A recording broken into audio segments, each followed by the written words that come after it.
২৪ April অনুষ্ঠিত হল মেরিল প্রথম আলো পুরস্কার ২৭তম আসর। বরাবরের মতো এবারও দর্শকদের বিপুল আগ্রহ ছিল এই আয়োজনকে ঘিরে। প্রতি বছরের মতো এবারও সামাজিক যোগাযোগ মাধ্যমে কুইজের উত্তর দিয়ে জমকালো এই অনুষ্ঠান সরাসরি দেখতে সুযোগ পান আগ্রহীরা। হাজারো প্রতিযোগীদের মধ্য থেকে কুইজের উত্তর দিয়ে মেরিল প্রথম আলো পুরস্কার ২০২৫ সরাসরি দেখার সুযোগ পান ৫ জন।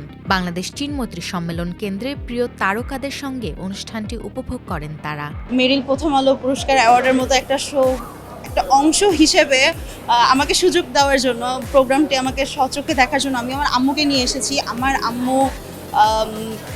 আম্মু তার যেসব পছন্দের তারকারা ছিল তাদেরকে সচক্ষে দেখে আম্মু তার পুরনো দিনের অনেক স্মৃতি আমার সাথে শেয়ার করছিল, যে সে কোন নায়কের তার পছন্দ, সে কোন নায়কের ছবি দেখতে সে পছন্দ করত, সেই ছবি নিয়ে তার কিছু স্মৃতি আমরা একসাথে গল্প করছিলাম এবং আমি উপভোগ করছিলাম। মানে সত্যি আমার মনে হচ্ছে যে মেরিল আমাকে আর আমার আম্মুকে দুজনকেই আসলে হ্যাপি করে দিয়েছে আজকে এই সন্ধ্যাটা উপহার দেওয়ার জন্য। সত্যি আমি মেরিলকে খুবই ধন্যবাদ জানাতে চাই। ছোটবেলা থেকে এই প্রোগ্রামের কথা খুব শুনে এসেছি এবং টিভিতে দেখা হতো, বাট আজকে সরাসরি প্রোগ্রাম উপভোগ করার সুযোগ হয়েছে এবং পছন্দের সকল অভিনেতা অভিনেত্রী এবং পরিচালকদের কাছ থেকে দেখার সুযোগ হয়েছে এবং মেরিল এবং তার ফ্যামিলিকে আবার ধন্যবাদ জানাতে চাই।